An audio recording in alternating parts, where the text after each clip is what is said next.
Entonces vamos a comenzar lo que es el taller de investigación en ciencias de la salud. Cuando nosotros nos planteamos investigar en ciencias de la salud, debemos decir por qué y para qué.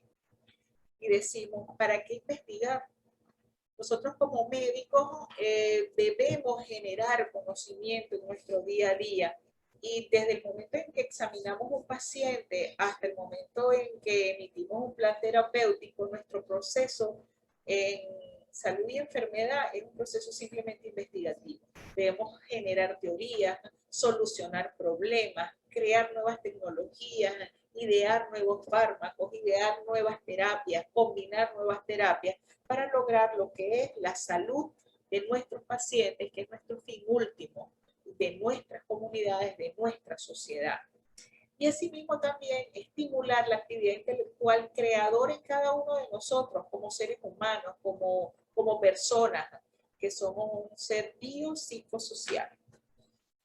Ahora, la universidad nos ha enseñado algo de investigación para que llegado a un sexto año podamos generar un trabajo importante que traiga ese beneficio a todo lo que es el argot científico. Pues sí, aunque ustedes no lo crean, la universidad nos ha preparado desde el primer semestre. Cuando estábamos en el primer semestre, vimos una asignatura llamada Metodología de Investigación, donde nos enseñó ciertas herramientas. Quizás estábamos muy jóvenes, ¿verdad?, para entender lo que esto iba a implicar a posterior. Luego, en el eje de trabajo comunitario, del primero al sexto semestre, tuvimos un tipo de investigación que se llama hoy día investigación acción participante. Se nos incluyó dentro de una sociedad, la conocimos, hicimos un censo, aprendimos estadística, muchos probablemente con el profesor Fermín Gómez aprendieron estadística, ¿verdad? Y aplicaron cada uno de esos conocimientos para priorizar problemas. Identificamos un problema, desarrollamos un plan para disminuir ese problema y por último evaluamos si ese plan tuvo o no tuvo relevancia. Luego vamos a las prácticas médicas. En las prácticas médicas, pues todos los días, ante cualquier paciente que teníamos, íbamos generando un proceso investigativo, hacíamos una historia clínica en donde utilizábamos un sinnúmero de síntomas para llegar a un diagnóstico, aplicábamos una terapéutica y evaluábamos si funcionaba o no funcionaba. Y llegamos ahorita al sexto año. Tenemos herramientas para entonces construir un paper, un trabajo de investigación que pueda ser de beneficio para la comunidad científica con todas las herramientas. Y el día de hoy lo que vamos es simplemente a recordar muchas de esas herramientas y a dar algunos tips que puedan hacer mucho más fácil este camino. La Universidad Francisco de Miranda tiene unas líneas de investigación que, conjunto con sus tutores, ustedes van a evaluar y de acuerdo a qué van a investigar, van a revisarlas para ver si están incluidas o no dentro del proceso de las líneas de investigación de la universidad. ¿Qué tipos de informe o qué tipos de proyectos de investigación se tienen? Pues hay proyectos de investigación o informes de investigación, son proyectos cortos, pequeños, que nos van a dar una muestra de algún elemento que queramos investigar. El proyecto como tal es un protocolo, o lo que antiguamente se llamaba protocolo, ¿verdad? Que es lo que es el proyecto del trabajo de grado. Es un protocolo que vamos a llevar hacia un comité científico que va a decir, ¿lo apruebo o no lo apruebo? Para luego generar el trabajo de grado. Después hay otro tipo de artículos que son revisiones científicas, que no es más que revisar sobre un tema qué investigaciones existen.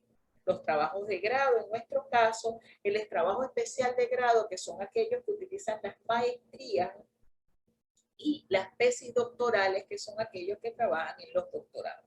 Nosotros estamos en este cuarto escalón, que es el trabajo de grado, que es lo que nos compete a nosotros, ¿no? Trabajar el día de hoy o trabajar durante este sexto año. Ahora, ¿por qué hay fallas en el proceso de elaboración de un proyecto de grado? Generalmente en todas las carreras, e incluso en las maestrías, en las especialidades, en los doctorados, tenemos una cantidad de unidades curriculares que cursamos muy bien, pero cuando llegamos aquí decimos, sufrimos de un síndrome llamado TMT, todo menos tesis. mándenme a hacer cualquier cosa, pero no me vayan a hacer una tesis porque no sé cómo hacerla.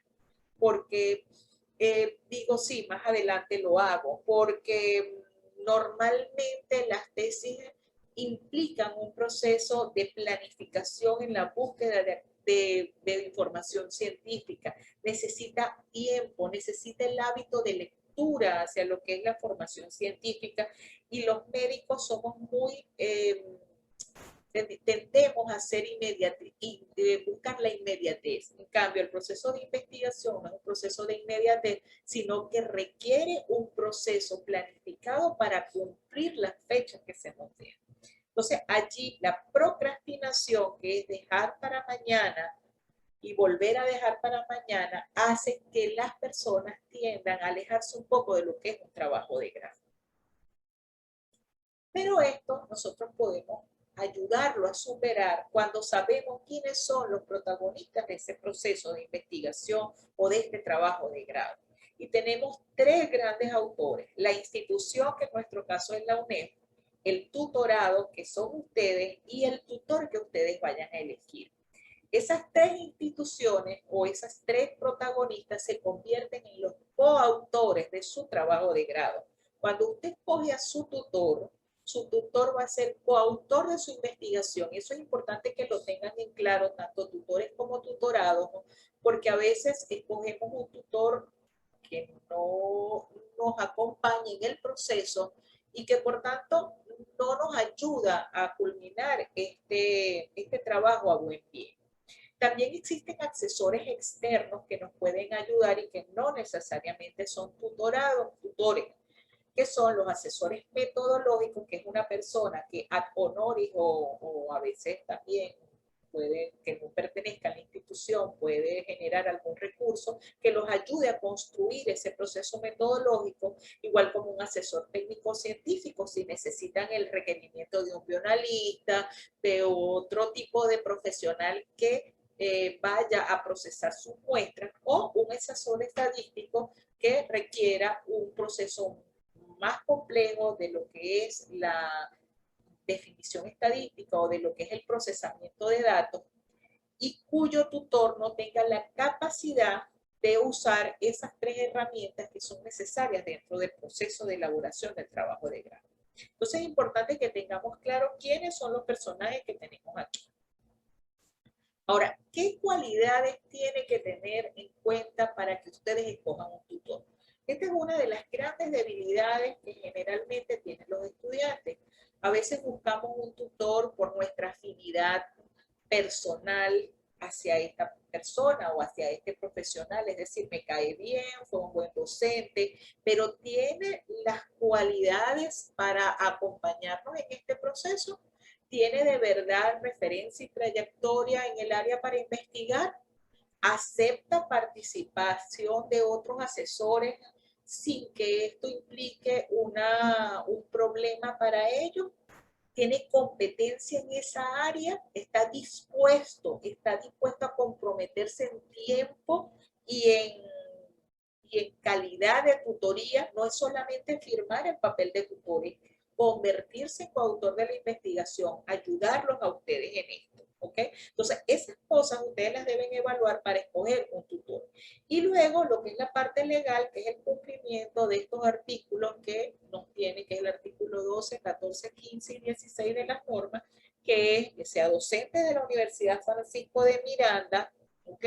Aquí tenemos algo que se volvió dentro de la presentación, que va a ser que esté formado en el área de conocimiento, que acepte por escrito esto. Por ello ustedes tienen una carta de aceptación del tutor dentro del material que deben firmarla, y eso es un documento legal que debe firmar el tutor.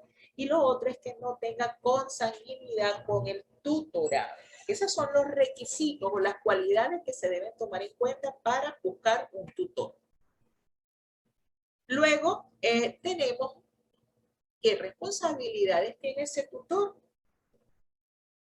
Identificar las debilidades que ustedes tengan y las fortalezas. ¿Por qué? Porque tiene que establecer estrategias para mejorar e impulsar esas cualidades o contribuir a que se superen las debilidades.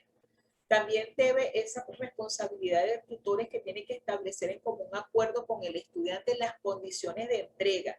Un tutor no es que ustedes firmaron el contrato, vamos a decirlo de alguna manera, con el tutor y no lo vieron hasta que volvieron otra vez a entregar. No, el tutor es como esa imagen que ustedes ven allí.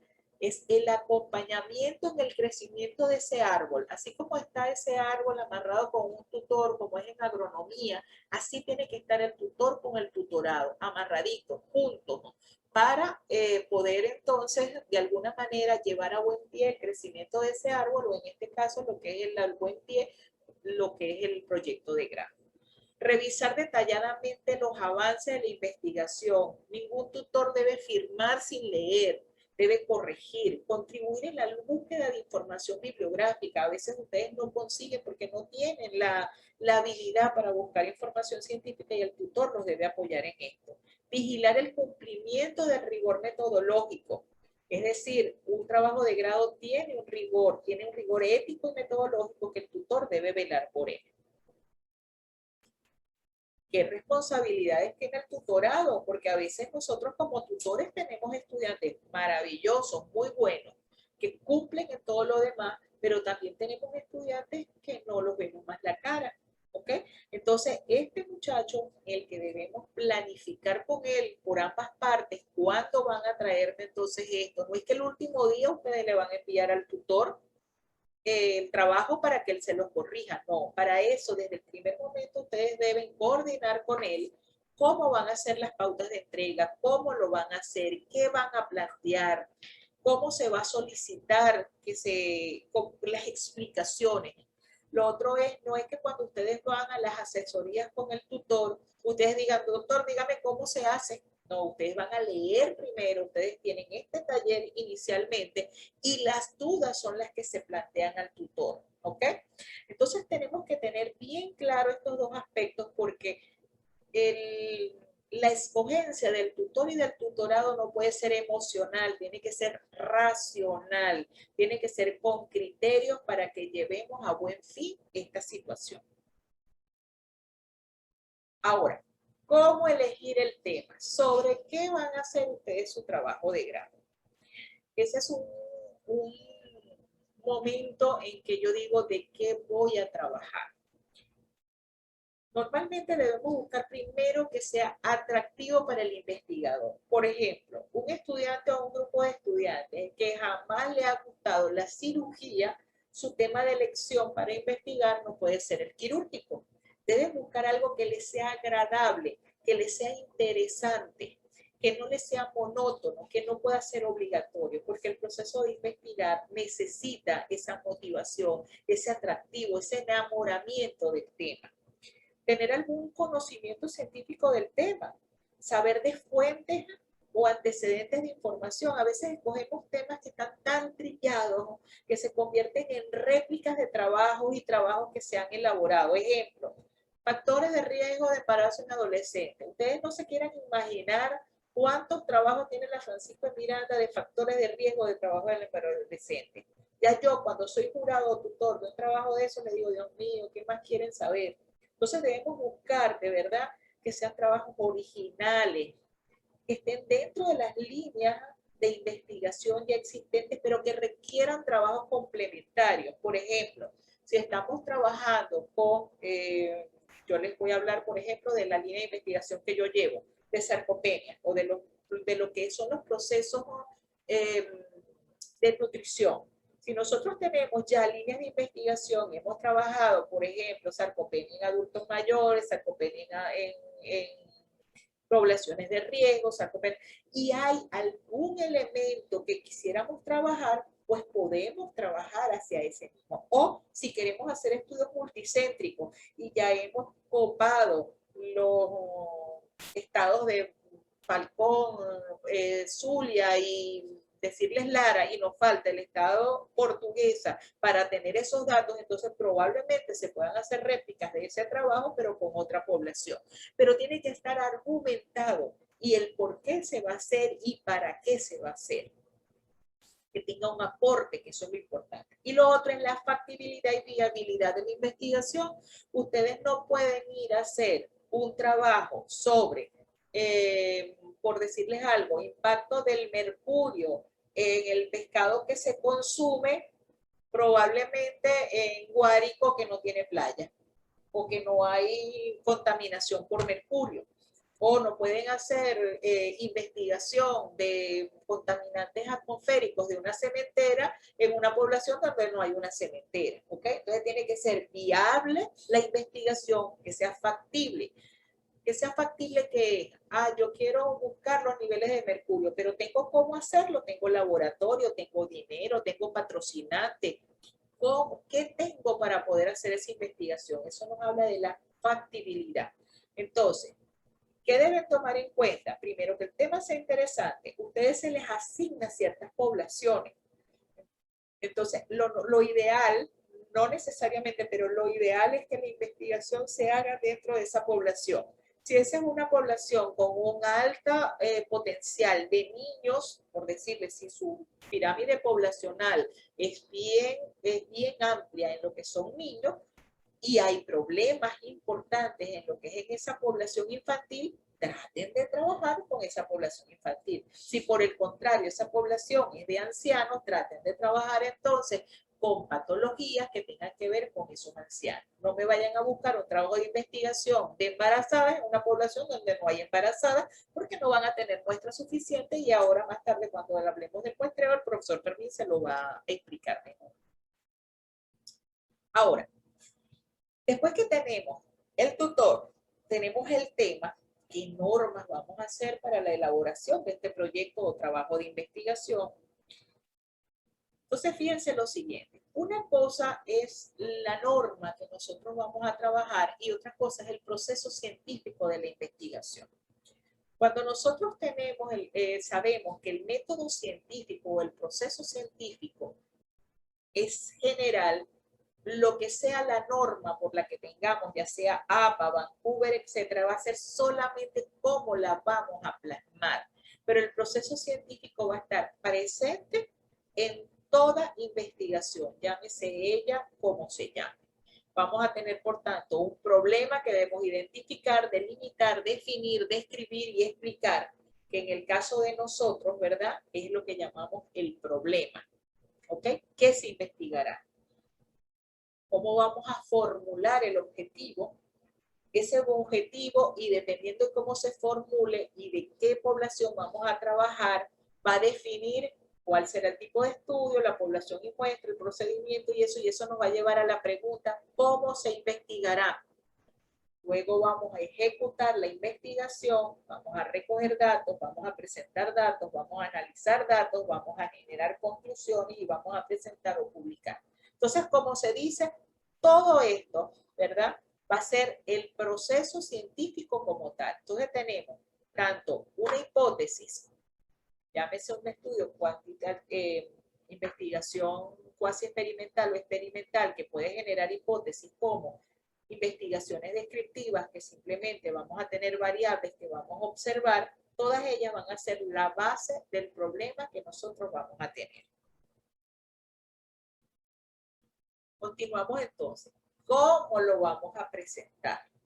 Entonces, ¿cómo lo vamos a presentar? Ha sido un proceso de estudio, de discusiones que viene desde hace mucho tiempo. La Sociedad Científica Médica ha definido que Vancouver, en una reunión que hubo por allá en el año 1978, ¿verdad? Dijo que a partir de esa reunión de Vancouver se iba a crear la National Library of Medicine, ¿verdad? Y habló del Grupo Vancouver y generó el Comité Internacional de Directores de Revistas Médicas, que están allí ustedes colocadas, y idearon las famosas normas de Vancouver. Las normas de Vancouver es simplemente cómo vamos a plasmar nuestro proceso científico en el documento escrito, que en nuestro caso va a ser el trabajo de grado. ¿Ok? Luego tenemos las normas individuales o las normas particulares. En el caso de la Francisco de Miranda, en este momento se están actualizando las normas y tenemos dos normas que están vigentes y en paralelo, que es la norma para la elaboración de los trabajos de grado del programa de medicina, que ustedes la tienen en los documentos que se les entregó, y las normas para la elaboración de los trabajos de investigación en el área de ciencias de la salud del instituto. ¿Ok? Entonces, esas dos normas que ustedes las tienen se han compilado. Sin embargo, nosotros en este momento, para tener un documento cierto, hemos generado algunos tips que ustedes van a tomar en cuenta para ello. ¿Ok? Más adelante se los vamos a decir. Toda investigación tiene también procesos y aspectos éticos legales que tenemos que tomar en cuenta. Y ustedes recordarán cuando vieron trabajo comunitario por allá el quinto semestre que existen normas tanto de bioética como de investigación. Las faltas de ética más comunes en la investigación científica son el fraude, es decir, inventar trabajos que no existen, la falsificación o manipulación de datos y el plagio, robar una investigación de otra parte y hacerla pasar por nuestra. En países en donde hay limitaciones importantes de esto, se tienen con cárcel cualquiera de estos procesos científicos. Igual, en el caso de ustedes, cuando quieran publicar en una revista y sus documentos son llevados a un juicio de expertos o de editores, si ven que haya un plagio o haya una manipulación de datos, igual pueden ser demandados por la revista o por los autores iniciales para eso. Luego hay parte en la ética, lo que es el proceso de publicación, colocar autores que no son los reales, publicaciones duplicadas, es decir, un trabajo, repetirlo y buscarlos en varias revistas, publicaciones fragmentadas o también llamadas salami publication, que es que ustedes hicieron un trabajo y van poniendo un pedacito de la investigación y lo usan como una sola investigación, otro pedacito y lo utilizan como otra investigación. Las publicaciones infladas, es decir, aquellas publicaciones que están llenas de tantos estudios que hacen que sea ficticio el trabajo. Y luego lo otro son, otro de los aspectos dentro de las faltas de ética es la incorrección de las citas bibliográficas. Cuando ustedes hacen una cita bibliográfica en sus trabajos de investigación, le están dando autoría a otro que ha trabajado antes que ustedes. Los sesgos de la publicación y la publicidad de los resultados de investigación, sobre todo cuando se ha trabajado con farmacéuticas que pretenden vender productos y hacer investigaciones que puedan hacer de ellos ficticiamente efectivos ante cualquier enfermedad.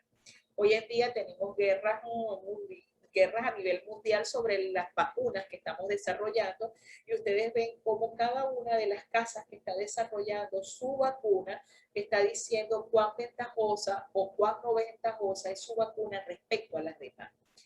Esto sucede con todos los fármacos, sucede con las investigaciones y esta guerra de publicidad puede traer también conflictos éticos.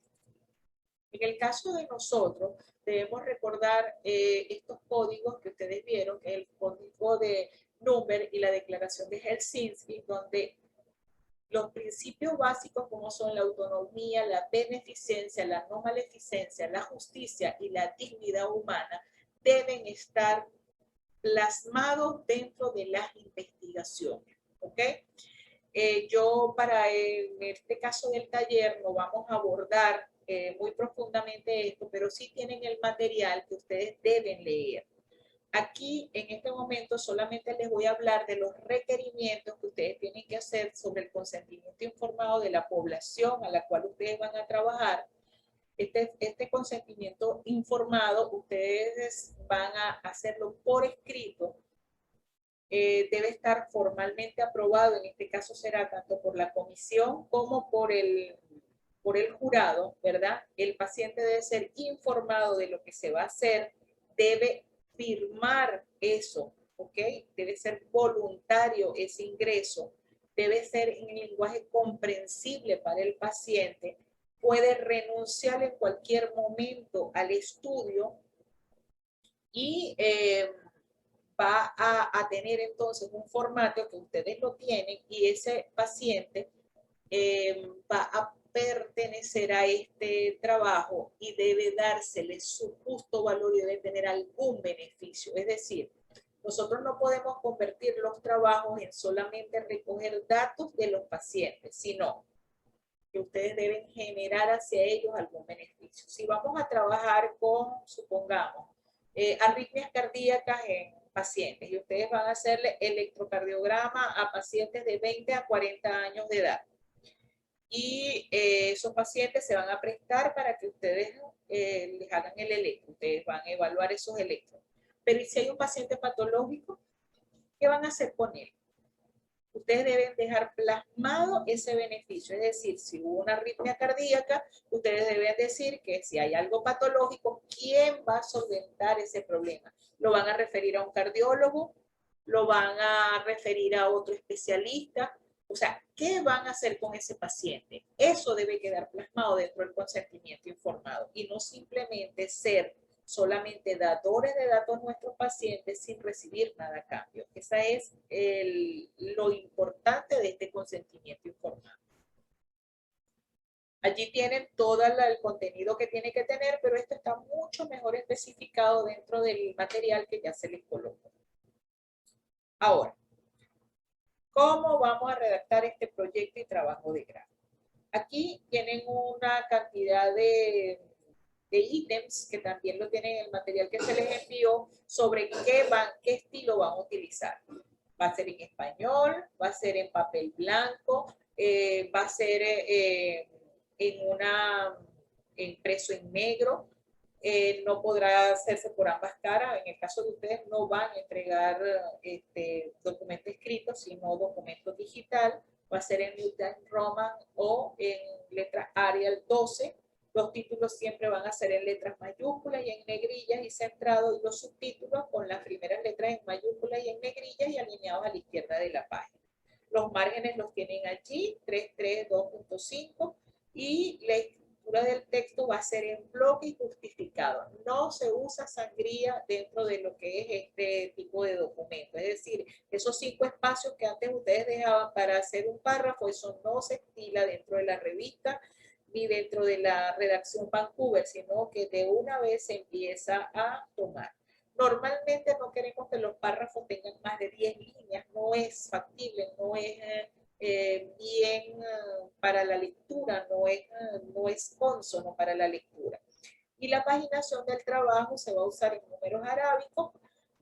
Esto puede ser tanto en la parte superior como en la parte inferior, del lado derecho. Ustedes van a tener 2 estructuras diferentes para lo que es el proyecto de trabajo de grado y la estructura del trabajo de grado. Vamos a hablar el proyecto, que es el protocolo, lo que ustedes inicialmente van a trabajar, van a tener su carátula, su carta de aceptación del tutor, que aquí cuando ustedes entreguen este proyecto, esta carta debe estar escaneada e incluida dentro del documento, el índice, la introducción, la justificación y viabilidad del estudio. Luego los objetivos, el sistema de variables. Aquí siempre vamos a tener un poquito de conflicto, Vamos a tener un poquito de conflicto porque Vancouver no habla de variables y muchas personas nos dicen, incluso muchos tutores dicen, ¿para qué vamos a colocar las variables si Vancouver no habla de variables? Pero nosotros estamos en un proceso de aprendizaje, esto es una asignatura. Cuando nosotros aprendemos a conceptualizar y a operacionalizar nuestras variables en el proyecto, nosotros tenemos claridad de cuál va a ser la vía, la metodología y qué vamos a buscar dentro de eso. De hecho, cuando hacemos bien esta conceptualización y operacionalización de las variables, nos sale automáticamente el instrumento. ¿Ok? Entonces, no vean esto como una enemistad, sino véanlo como un aliado. Cuando hacemos variables bien hechas, el proceso fluye de una manera muy rápida. Luego vamos a tener la metodología, que en esto el profesor Fermín se va a esmerar a explicarles todo lo que son los tipos de estudio, cómo se va a hacerle el muestreo, cómo va a ser los criterios de inclusión y exclusión, las técnicas de recolección de datos, el procedimiento, cómo se va a hacer el procedimiento de la recolección de datos, las referencias bibliográficas y los anexos. En el caso de la estructura del trabajo de grado, como pueden ver, se va a la enemiga, las variables, y simplemente se va a colocar estas hojas preliminares, la dedicatoria, los agradecimientos, ya todos los índices de tablas y gráficos, la introducción, los objetivos, la metodología nuevamente, los resultados, la discusión, las conclusiones, recomendaciones, referencias bibliográficas. Volvemos a Vancouver. Vancouver no nos habla de recomendaciones. Sin embargo, nosotros somos un continuo dentro de la investigación porque estamos dentro de una institución. Nuestro trabajo debe generar recomendaciones para o mejorar nuestra investigación a futuro o para generar otras investigaciones y que puedan dar pie a que una nueva corte pueda trabajar con uno u otro aspecto distinto al que ya nosotros hemos trabajado. ¿Qué va en la carátula? Ustedes tienen este formato también allí. En la carátula va la institución, quiénes son los autores, el título. Ajá, con respecto al título. El título es lo último que ustedes van a hacer. Y normalmente no debería tener más de 15 palabras.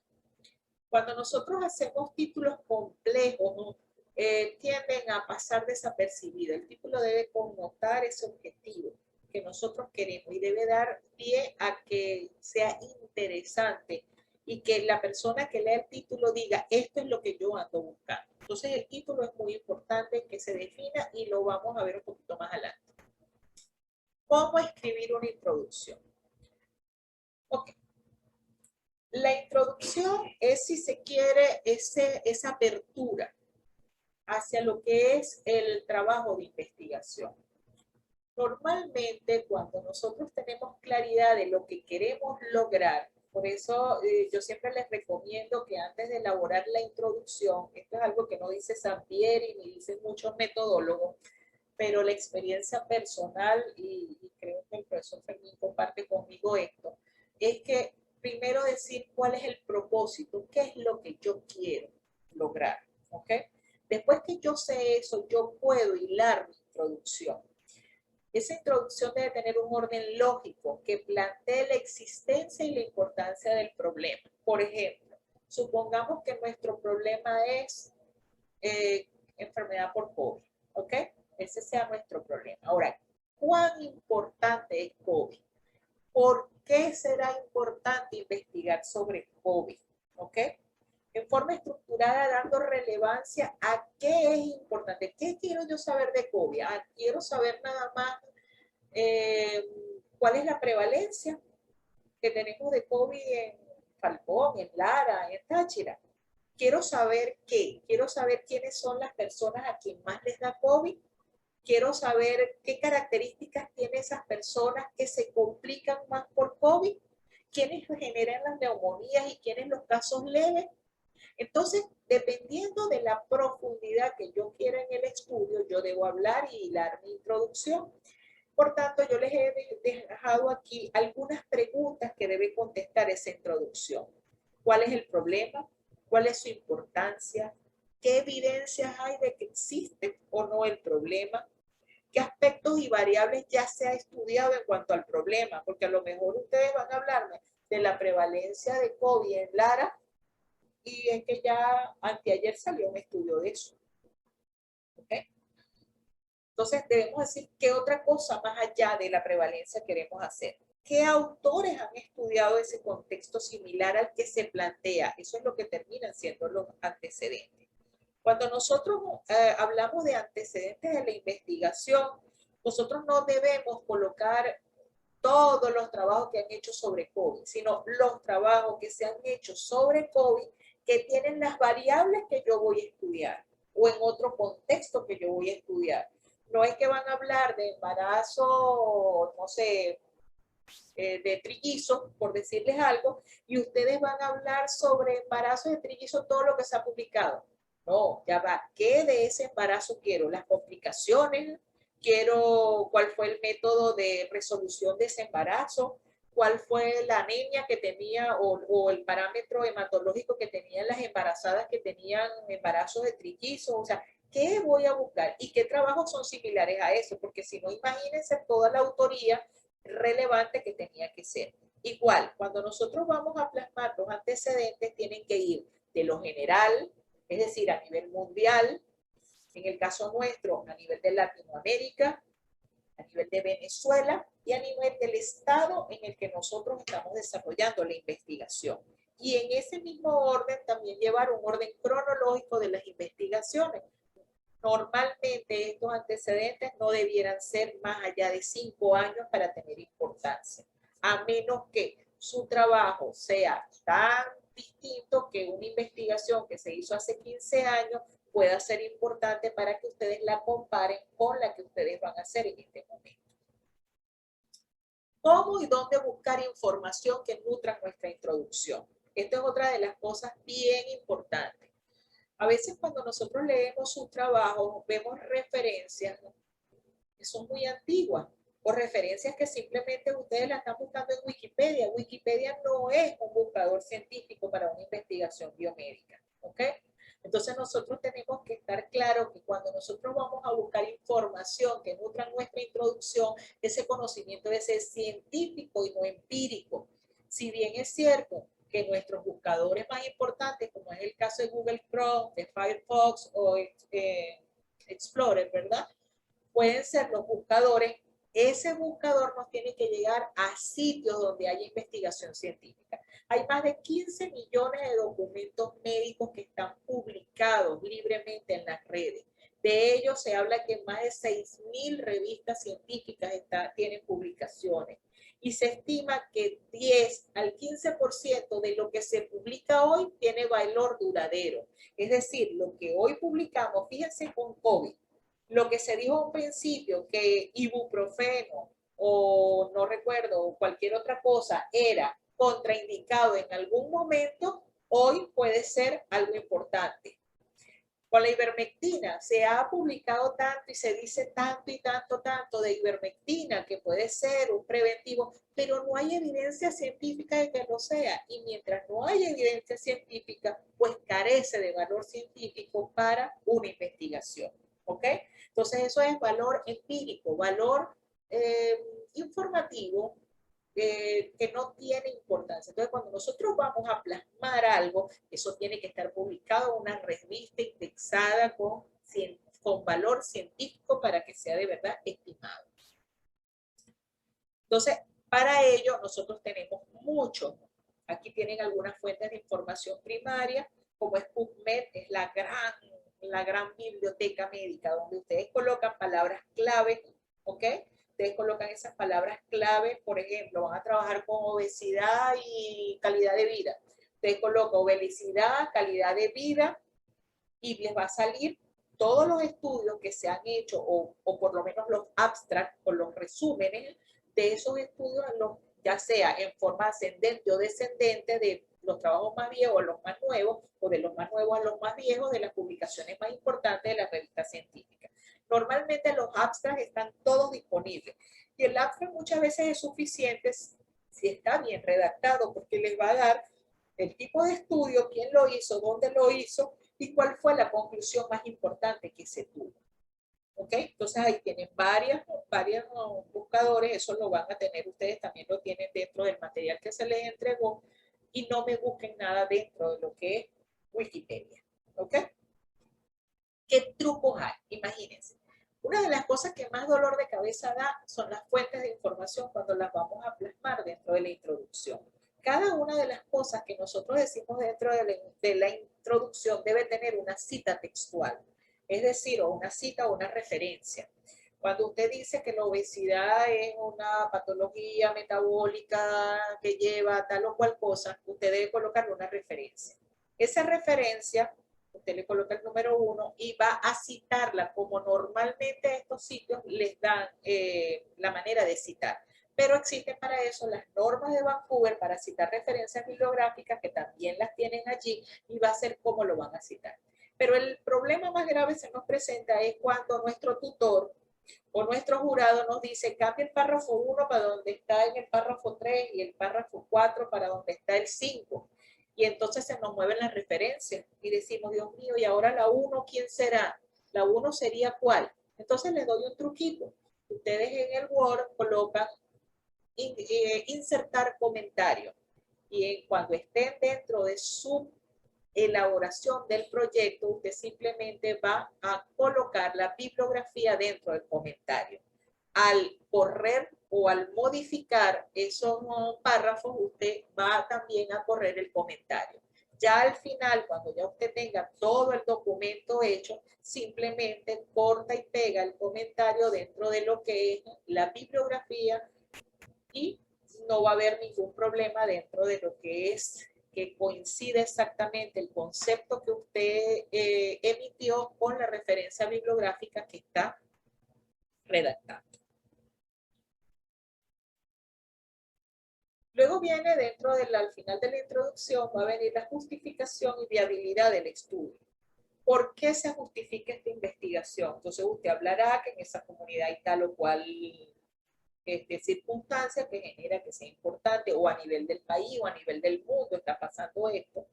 ¿Para qué servirán los resultados de su investigación? ¿Para qué servirán? Ah, bueno, para mejorar la calidad de vida de sus pacientes. ¿Para qué? Para completar un estudio que se esté haciendo sobre eso. ¿Cuál es la relevancia y pertinencia del mismo? Y si es viable o no la investigación, por lo que ya le hablamos, qué características tiene, qué valor teórico y qué utilidad metodológica tiene.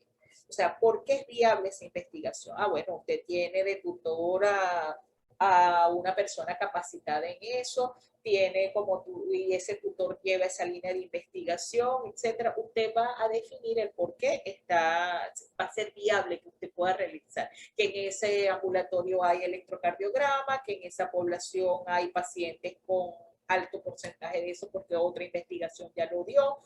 Eso va a ser lo que va a ser viable el estudio. Luego vamos a hacer los objetivos de la investigación. ¿Cuál es el propósito? Normalmente las investigaciones deben tener un objetivo general y pueden tener uno o más objetivos específicos. No necesariamente tienen que ser 2, 3, 4. Va a depender de la complejidad o de lo que se plantea el investigador. Pero el objetivo más importante es el objetivo general.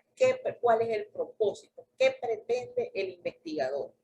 Ah, yo quiero determinar las complicaciones más frecuentes de los pacientes de COVID del Curimagua, que viven en Curimagua. ¿Cuáles fueron esos pacientes que se complicaron más? Y yo voy a ver qué fue lo que pasó ahí con esos pacientes en Curimagua. Entonces usted debe definir cuál va a ser su objetivo para esa investigación. Ahora, cuando nosotros construimos objetivos, tenemos que tener claridad en algo. Primero, que debe ser un elemento básico del problema. Es decir, yo voy a ver prevalencia, voy a ver complicaciones, voy a ver comorbilidad, voy a ver mortalidad. ¿Qué es lo que yo quiero medir en realidad? Y hablo de la palabra medir porque un objetivo debe ser medible y observable. Cuando ustedes me agarran y me ponen un objetivo, evaluar, por decirles algo. ¿Cómo yo mido evaluar? Conocer. ¿Cómo yo mido conocer? Educar. ¿Cómo yo mido educar? Son objetivos a veces procedimentales que nos van a generar que es un procedimiento. Educar es algo que yo voy a aplicar. ¿Cómo yo me diría educar a alguien? Es que tiene más conocimiento, que cambió actitud. Qué complejo es educar, qué complejo es conocer. ¿Hasta dónde yo conozco a alguien? ¿Hasta dónde yo conozco al profesor Fermín? Ah, lo conozco porque me dio clase. No, porque es mi vecino. O sea, ¿hasta dónde va a llegar el conocimiento? Entonces, los objetivos tienen que ser medibles y observables. Deben ser claros y precisos. Es decir, ¿qué es lo que yo voy a hacer? Y no irse con palabras y tecnicismos que a veces enredan el objetivo. Deben seguir un orden ya sea metodológico y lógico. El objetivo general no puede ser menos complejo que un objetivo específico. Es decir, cuando yo genero un objetivo específico va a ser complementario, va a ser necesario para dar respuesta al objetivo general. ¿Ok? Por ejemplo, si yo quiero evaluar el comportamiento o describir o clasificar el comportamiento del COVID en cuanto a sus complicaciones de los pacientes ingresados en el hospital de Coro. Ah, bueno, yo primero debo saber su prevalencia, Después debo saber qué edades tuvieron esos, cuáles fueron los rangos de edades que tenían eso, quiénes, cómo fue la clasificación de ese COVID, si fue leve, moderado, severo, para después ver cuáles fueron las complicaciones y después entonces dar una visión general de cuál fue el comportamiento del paciente COVID del hospital general, ¿ok? Pero yo no puedo poner el comportamiento general o cómo se comportó el paciente y decir mi objetivo general ser describir la prevalencia, porque no tiene sentido, ¿ok? Entonces tenemos objetivo general complejo, objetivos específicos menos complejos que el objetivo general. Para eso hay listados de verbos. En este momento no se les envió listados de verbos, pero si alguna extensión lo requiere, podemos darles bibliografía sobre algunos listados de verbos de acuerdo a los requerimientos o en las asesorías también se les puede apoyar con esto. Por ejemplo, aquí les hablo un ejemplo que lo vamos a tener para después. Impacto psicológico de la cuarentena por COVID-19 en la población de Cambrí, de la parroquia Dominga Ortiz de Páez, municipio Barinas, estado Barinas, agosto 2020. Ese es el objetivo general. Impacto psicológico. Entonces, ¿qué quiere decir impacto psicológico? Eso lo va a definir el investigador. Y eso lo vamos a ver más adelante cuando nosotros conceptualicemos las variables. Entonces, este investigador, esta fue una investigación que se vio en la corte pasada en el estado Barinas. La agarré al azar de todos los trabajos y lo agarré como ejemplo. Ellos agarraron y colocaron un objetivo general que decía determinar el impacto psicológico de la cuarentena por COVID-19 en la población X. Los objetivos específicos, diagnosticar a través del censo las características socioeconómicas de los habitantes, identificar la población con mayor vulnerabilidad y analizar el impacto psicológico. Entonces, fíjense, cuando ustedes ven esos objetivos, ustedes ven analizar el impacto psicológico como un objetivo específico y ven el objetivo general, determinar, ¿cuál es más complejo? ¿Analizar o determinar? Pues analizar, ¿verdad? Porque el análisis implica ver cómo fue el comportamiento, ya sea cuán presente estuvo lo que yo denominé impacto psicológico o cuál era esa población más vulnerable. Entonces, muy idealmente, el objetivo general debió haber sido analizar el impacto psicológico de esa población por COVID, ¿verdad? Sería perfecto ese objetivo general transformarlo y utilizar el objetivo específico. El tercer objetivo específico debió haber sido en realidad el objetivo general. Cuando ellos quieren, entonces, a través de un objetivo específico, diagnosticar a través del censo las características socioeconómicas. ¿A través de qué lo voy a hacer? No tiene por qué ir dentro de un objetivo, porque eso lo va a decir la metodología, ¿ok? Pero, y muchos autores discrepan entre lo que es una tarea y lo que es un objetivo. Sin embargo, para hacer algo práctico para ustedes que son investigadores ahorita novatos, nosotros podemos colocar, describir o determinar las características socioeconómicas de los habitantes del pueblo, no a través de nada, sino simplemente describir, determinar cuáles son las características. Cuando operacionalicemos las variables, determinaremos cuáles son las características que a mí me interesan, ¿ok? Después identificar cuál es la población más vulnerable. ¿Qué es vulnerable? Es el que más tiene el problema psicológico. Entonces yo debo definir qué para mí es vulnerable y qué no es vulnerable. Y eso lo van a hacer dentro de eso. ¿Y qué características van a medir el impacto psicológico? ¿Qué es el impacto psicológico? ¿Es que yo me sienta mal?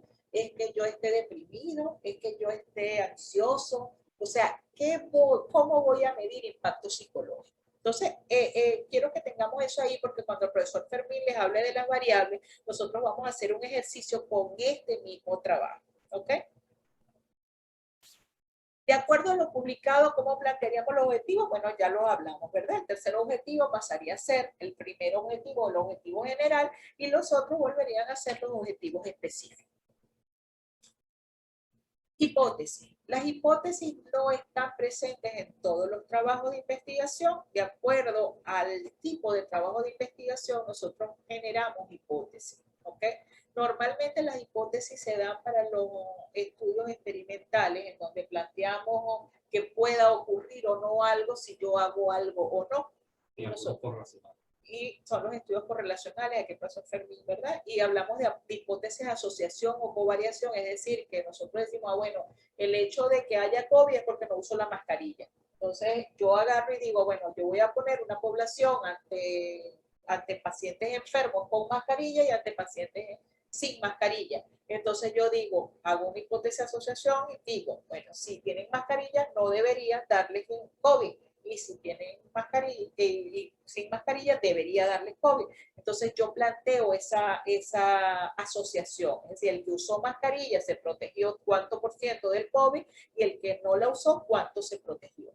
Y también hay hipótesis de relación de producción, que son sobre todo para los trabajos experimentales, es decir, si yo aplico enoxiparina, que es una heparina de bajo peso molecular, en un paciente COVID, para evitar la trombosis. Entonces yo digo, bueno, voy a colocarle a todos los pacientes que tienen riesgo de hacer tromboembolismo pulmonar, les coloco enoxiparina y a este grupo no le coloco enoxiparina. Entonces, ¿cuál va a ser mi hipótesis? Mi hipótesis a través de los trabajos es que ella debería disminuir la producción de coágulos por su mecanismo de acción. Y si esta es una enfermedad trombótica o productora de trombo, pues los pacientes que recibieran preventivamente enoxiparina no deberían desarrollar trombos y los otros deberían desarrollar trombos. Cuando yo comparo, luego en ese estudio poblacional, comparo las dos y el porcentaje con enoxiparina es inferior el número de tromboembolismos, compruebo que mi hipótesis era real, que la enoxiparina disminuyó el riesgo de producción del trombo. ¿Ok? Entonces, pero la mayoría de los trabajos que nosotros hacemos en la universidad, debido a la viabilidad y a la factibilidad de los estudios, muy pocos llevan hipótesis, pero sí quería dejarle esas dos hipótesis que son las que más utilizamos, que son las de asociación o de relación de producción. Las hipótesis igual deben ser en forma afirmativa, siempre deben plantear la relación entre dos o más variables, deben posibilitar que puedan someterse a pruebas, es decir, que pueda de verdad verificarse que eso se hizo, y que deben ser de poder predictivo o explicativo, es decir, bueno, si pasa esto, ocurre tal fenómeno, si no pasa esto, ocurre otro fenómeno. Eso es lo que nos habla de que puedan tener valor predictivo o no.